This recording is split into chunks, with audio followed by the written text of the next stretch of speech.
Assalamualaikum warahmatullahi wabarakatuh. Sahabat sejuta kisah, bagaimana dengan kabar Anda hari ini?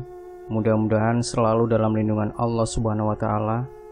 Kembali berjumpa dengan kami, channel yang setiap hari selalu menyuguhkan cerita-cerita misteri menarik untuk Anda simak.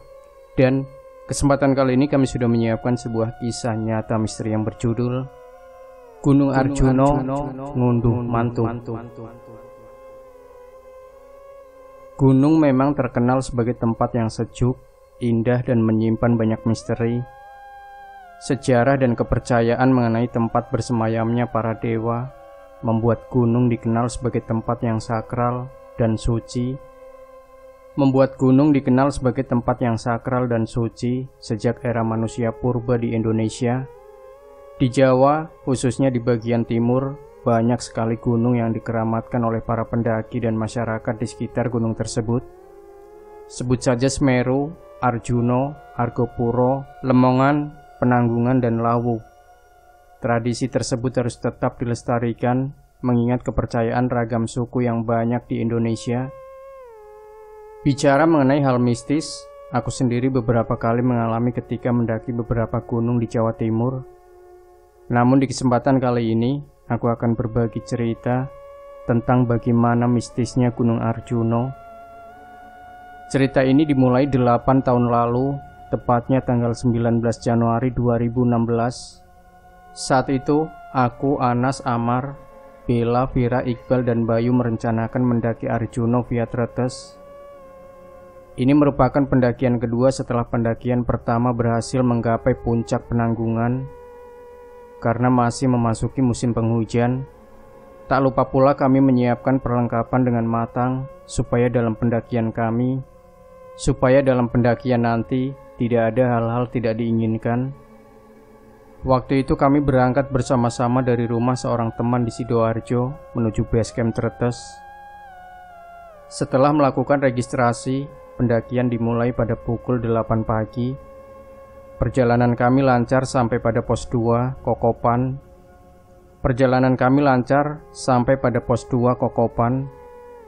Kabut tebal mulai datang dan gerimis mulai turun dari langit. Waktu itu sekitar pukul 12 siang. Dan setelah makan siang, kami melanjutkan perjalanan menuju pondokan dengan tujuan mendirikan tenda di sana. Awalnya kami meremehkan cuaca dan menganggap gerimis itu hanya air yang turun dari kabut belaka. Namun beberapa saat kemudian, kabut mulai hilang. Tapi gerimis berubah menjadi hujan deras. Alhasil, kami semua kelabakan memakai jas hujan. Dan setelah dipakai pun, pakaian kami sudah setengah basah. Kedinginan, kami jadi berjalan lambat. Dan jalur Tretes benar-benar menghukum kami. Bahkan hingga pukul 5 sore, kami belum juga sampai di pondokan. Melihat kondisi teman-teman yang mulai payah dan kedinginan, serta hujan yang tak kunjung reda, kami memutuskan untuk membangun tenda di tengah perjalanan antara Kokopan dan pondokan. Hal yang aneh terjadi ketika kami hendak membangun tenda, yaitu tiba-tiba hujan yang deras tadi tiba-tiba mendadak reda. Mendengar rumor bahwa Arjuno sangat angker bila didaki pada malam hari. Dan meski hujan telah reda, kami tetap beristirahat di tengah perjalanan.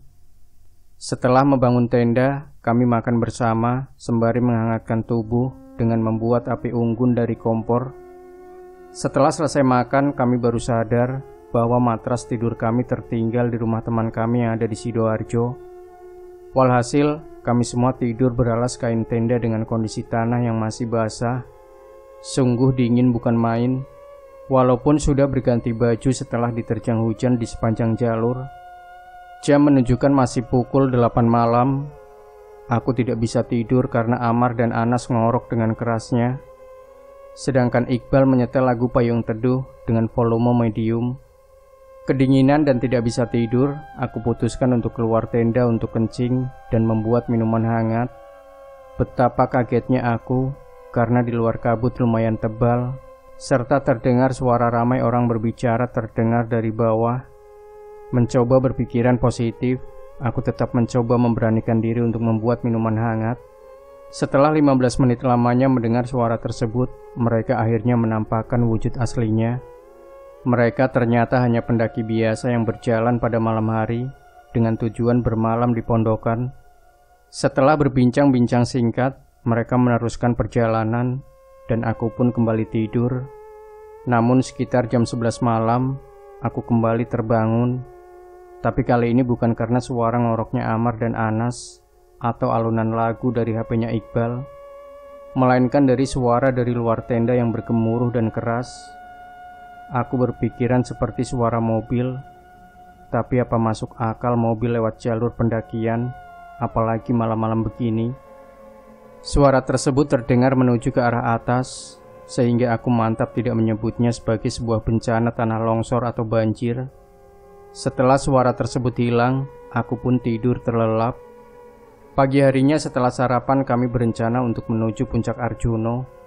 Karena tenda dan baju kemarin masih basah, kami meninggalkan baju basah kami di tenda guna mengeringkannya, serta menaruh jas hujan di atap tenda dengan harap tenda tidak akan basah jika dibuat tidur nantinya. Sungguh kebodohan yang hakiki. Pada pukul 9 pagi kami sampai di pondokan. Ternyata pondokan masih cukup jauh dari tempat kami mendirikan tenda tadi, dan kami pun menyadari ada hal unik di situ. Ternyata suara yang kudengar tadi malam berasal dari sebuah jeep rakitan yang mengangkut belerang dari pondokan menuju pos bawah. Sungguh hal yang luar biasa bagi seorang sopir jeep yang bisa mengendarai mobilnya sampai setinggi 2.700-an meter di atas permukaan air laut dengan jalur yang tidak biasa. Setelah berjalan ke arah warung pondokan, hujan deras turun. Karena kami tidak membawa jas hujan, maka kami putuskan untuk menunggu sampai hujan reda. Setelah 2 jam diguyur dan setelah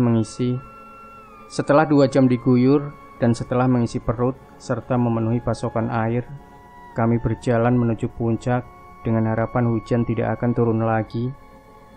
Saat itu sudah pukul 11 siang, dan setelah membaca dari salah satu blog pendakian bahwa durasi antara pondokan puncak adalah 4 hingga 5 jam, kami masih yakin akan sampai puncak minimal pada pukul 2 siang karena sudah tidak membawa beban tenda dan keril yang berat. Namun, saat baru lepas dari lembah Kidang dan alas Lali Ciwo, kami sudah disambut gerimis rintik dan kabut tipis. Karena masih gerimis, kami meyakinkan untuk tetap naik.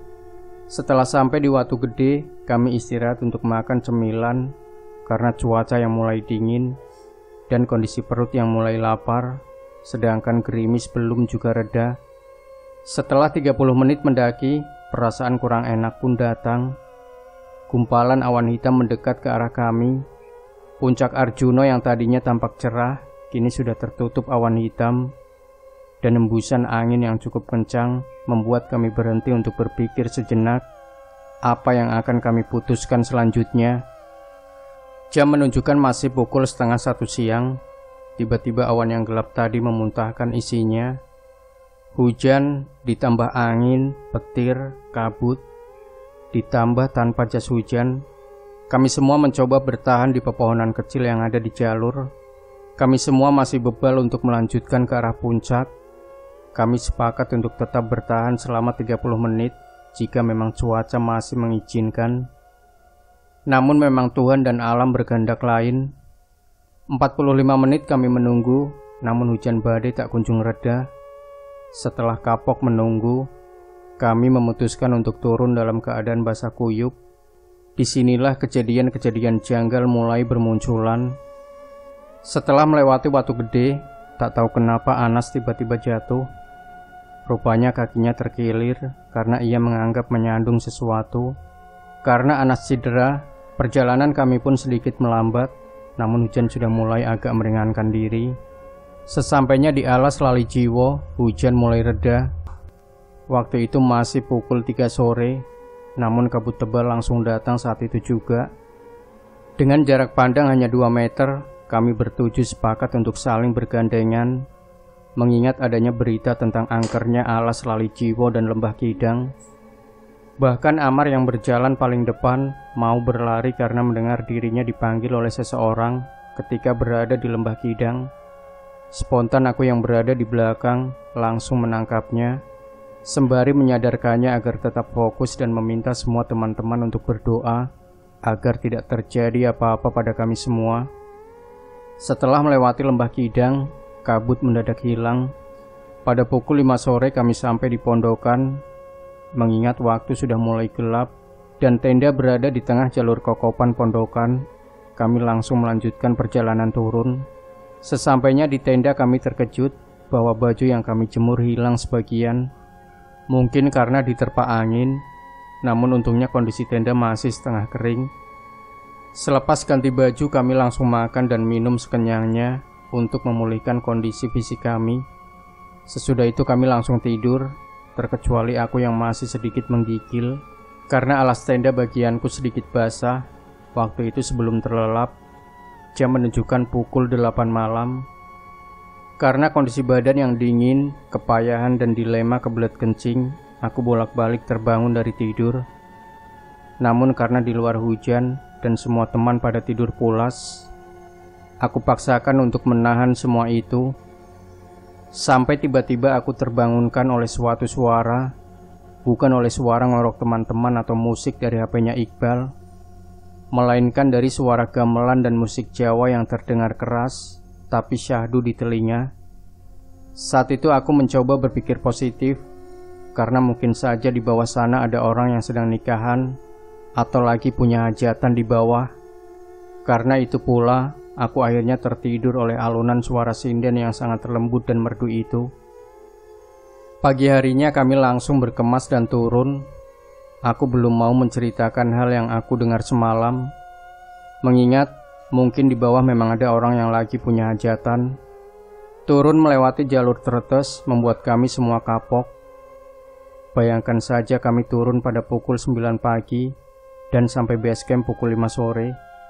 Selain menemani jalannya Anas yang kakinya terkilir, seolah turunan dan belokan di jalur tretes tidak ada habisnya. Sesampainya di base camp, adzan maghrib sedang berkumandang. Sembari menunggu adzan selesai, aku menanyakan pada pihak base camp, apakah ada orang punya hajat di tretes kemarin? Jawabannya adalah tidak. Sontak hal itu mengejutkanku, karena aku yakin suara yang kudengar juga lumayan keras untuk didengar sampai pos pondokan. Setelah itu barulah kuceritakan semua yang kualami semalam. Dan ternyata semua teman-teman pun juga mendengar alunan lagu Jawa plus sinden yang syahdu tersebut. Namun mereka semua sama sepertiku, menikmatinya dan mendengarkannya sebagai obat tidur. Pihak basecamp bilang bahwa musik tersebut biasa disebut dengan ngunduh mantu. Ngunduh mantu sendiri adalah sebuah kepercayaan masyarakat Tretes, di mana ada sebuah kerajaan jin yang ada di Arjuno sedang mengadakan hajatan. Pihak basecamp juga bersyukur bahwa kami semua menjaga kekompakan dan tetap fokus saat pendakian, karena di Arjuno sendiri banyak pendaki yang tersesat. Banyak pendaki yang tersesat dan hilang saat melewati wilayah Lembah Kidang atau alas Lali Jiwo. Bahkan ada yang sampai belum diketemukan hingga hari ini. Setelah melaksanakan ibadah maghrib, kami semua pamit dan berterima kasih kepada pihak basecamp yang telah memberikan fakta menarik dari perjalanan kami mendaki Arjuno via Tretes. Sungguh suatu pengalaman dan fenomena yang tidak terlupakan. Demikian sahabat Sejuta Kisah, jangan lupa tinggalkan komentar Anda, like, share video ini, subscribe channel Sejuta Kisah, dan nantikan kembali cerita-cerita misteri terbaru dari kami. Wassalamualaikum warahmatullahi wabarakatuh.